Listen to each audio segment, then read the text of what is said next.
अब हम अभी तक हम रेडियस, डायमीटर एंड रेडियस निकालने का फॉर्मूला, सर्कमफ्रेंस, इट से हम जाने हैं। लेकिन अब नेक्स्ट इसमें एक वैल्यू होती है पाई।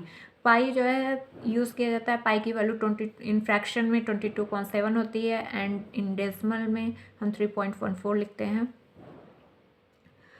सर्कमफ्रेंस ऑफ सर्किल का फॉर्मूला पहले हम जान लें। सर्कमफ्रेंस ऑफ सर्किल या perimeter of circle is equal to होता है 2 इंटू पाई इंटू आर। मतलब रेडियस में 2 का इंटू और साथ में पाई की वैल्यू रख दे तो हमारा सर्कमफ्रेंस आ जाता है। वहीं अगर एरिया निकालने की बात आए, किसी भी सर्किल का एरिया जो होता है तो वो किसी भी सर्किल की एरिया जो होती है पाई आर स्क्वायर, मतलब रेडियस का स्क्वायर और उसमें पाई का मल्टीप्लाई। ये दो फार्मूले और ये दो फार्मूले, ये जो 4 फार्मूले हैं ये बहुत इंपॉर्टेंट होते हैं। इसके बेस पे लगभग सर्किल के सारे क्वेश्चंस हो जाते हैं। कुछ एक्स्ट्रा होते हैं तो उनके लिए अलग फार्मूले होते हैं।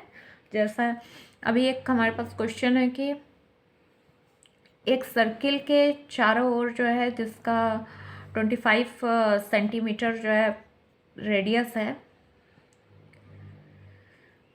25 सेंटीमीटर के रेडियस के सर्किल पे जो है एक राउंड लेना है 250 राउंड, 350 राउंड हमें 250 राउंड हमें चाहिए। तो हमें कितने मीटर टोटल जो है हम चलें कि कितने मीटर्स हम टोटल चले कि हमारा 350 राउंड कंप्लीट हो जाए, हमसे ये क्वेश्चन पूछा है।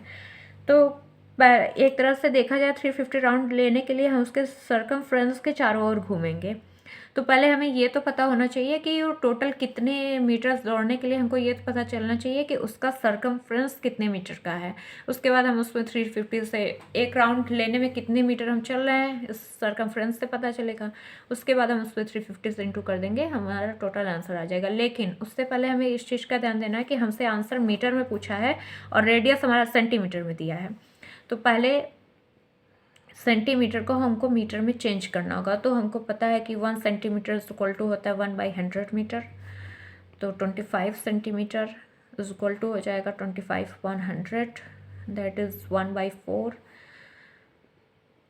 उसके बाद हम अब उसके सर्कमफ्रेंस में रखेंगे, या फिर हम इसको लिखते हैं, नहीं पॉइंट में नहीं लेते हैं, पॉइंट में अगर लेंगे तो 0.25 लेंगे जैसा हमें ज़रूरत पड़े।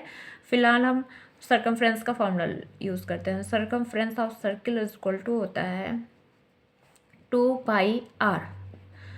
तो 2 मल्टीप्लाई पाई की वैल्यू हम 22.7 रखते हैं, आर की वैल्यू हम 1/4 रखते हैं। हम देख रहे हैं 2 से 2 कैंसिल हो जाएगा, 2 से 4 कैंसिल हुआ 2 बार में, और इस 2 से ये हो गया 11/7 हमारा ये सर्कमफ्रेंस आ गया। अब हमसे पूछा क्या है,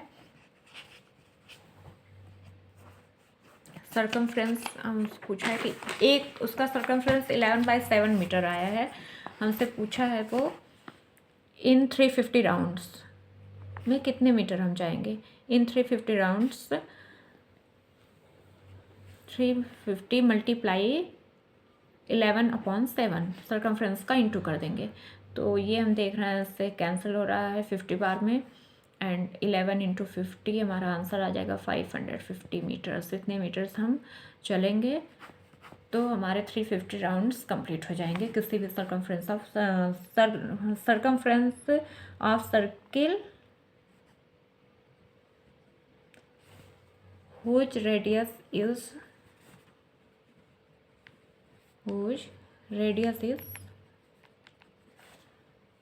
25 सेंटीमीटर। 25 सेंटीमीटर रेडियस के अलॉन्ग अगर हम 550 मीटर्स चलेंगे तो हमारे 350 राउंड्स कंप्लीट हो जाएंगे। क्वेश्चन में पूछा था जो हम निकाल दिए। इस तरीके से क्वेश्चन जब भी आए तो हमें इस चीज़ का ध्यान रखना चाहिए कि क्वेश्चन में पूछा क्या है। रेडियस पूछ रहा है कि सर्कमफ्रेंस, इस चीज़ का हम पता लगाएंगे। उसका पता लगाने का तरीका ये है कि अगर हमसे राउंड ना पूछ करके हमसे पूछा होता कि वो उस सर्किल के अंदर का कोई पार्ट पूछा होता कि कितना, या कोई भी पूछ लेता कि उस एरिया में हम कुछ बनाना चाह रहे हैं तो हमें कितना लगेगा, या फिर ऐसा कुछ पूछ लेता तो हम एरिया निकालते। बट हमसे पूछा था राउंड लगा रहे हैं तो राउंड के लिए हमें पता होना चाहिए कि वो कितनी एरिया को कवर करके रखा है, और उसे निकालने के लिए हमें सर्कमफ्रेंस की ज़रूरत होगी। अब एक क्वेश्चन अब